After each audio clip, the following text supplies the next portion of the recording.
ఏపీలో కొత్త జిల్లాల ఏర్పాటుపై ప్రభుత్వ ఉత్తర్వులు జారీ చేసింది. కొత్తగా పోలవరం, మార్కాపురం జిల్లాలను ఏర్పాటు చేసింది. రంపచోడవరం కేంద్రంగా పోలవరం జిల్లా ఏర్పాటు చేస్తూ ఉత్తర్వులు ఇచ్చింది.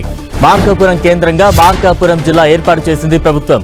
అన్నమయ్య జిల్లా కేంద్రం రాయిచోటు నుంచి మదనపల్లికి మార్చారు. ఏపీ వ్యాప్తంగా వివిధ రెవెన్యూ డివిజన్లలో మార్పులు, చేర్పులు జరిగాయి. కొత్త రెవెన్యూ డివిజన్ల ఏర్పాటుపై విడివిడిగా ఏపీ ప్రభుత్వం ఉత్తర్వులు జారీ చేసింది. రేపటి నుంచి కొత్త జిల్లాల ఏర్పాటు అమల్లోకి తీసుకొస్తూ ఉత్తర్వులు జారీ చేసింది ప్రభుత్వం. 2 కొత్త జిల్లాల ఏర్పాటుతో ఏపీలో జిల్లాల సంఖ్య 28కి పెరిగింది.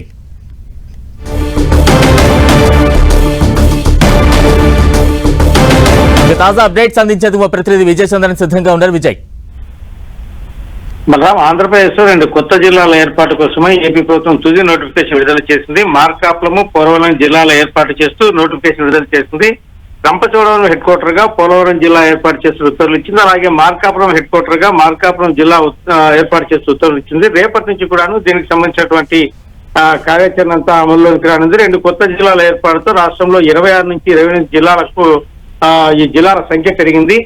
అలాగే అన్నమయ్య జిల్లాకు సంబంధించి హెడ్ క్వార్టర్ లో రాయచోటు నుంచి మదనపల్లికి మారుస్తూ నోటిఫికేషన్ జారీ చేసింది. రాష్ట్రంలో కొత్తగా 5 రెవెన్యూ డివిజన్లను ఏర్పాటు చేస్తూ తుది నోటిఫికేషన్ కూడా విడుదల చేసింది. పలు రెవెన్యూ డివిజన్లు, మండలాల సరిహద్దులు కూడా మారాయి. రేపటి నుంచి దీనికి సంబంధించినటువంటి సరిహద్దుల మార్పు ఉన్నట్లుగాను దీనికి సంబంధించినటువంటి ఉత్తర్వుల్లో పేర్కొనడం జరిగింది. నందిగామ మండలాన్ని పలాస రెవెన్యూ డివిజన్ నుంచి టెక్కలికి మార్పు చేశారు. అలాగే సామర్లకోట మండలాన్ని కాకినాడ డివిజన్ నుంచి పెద్దాపురంకు మార్పు చేశారు.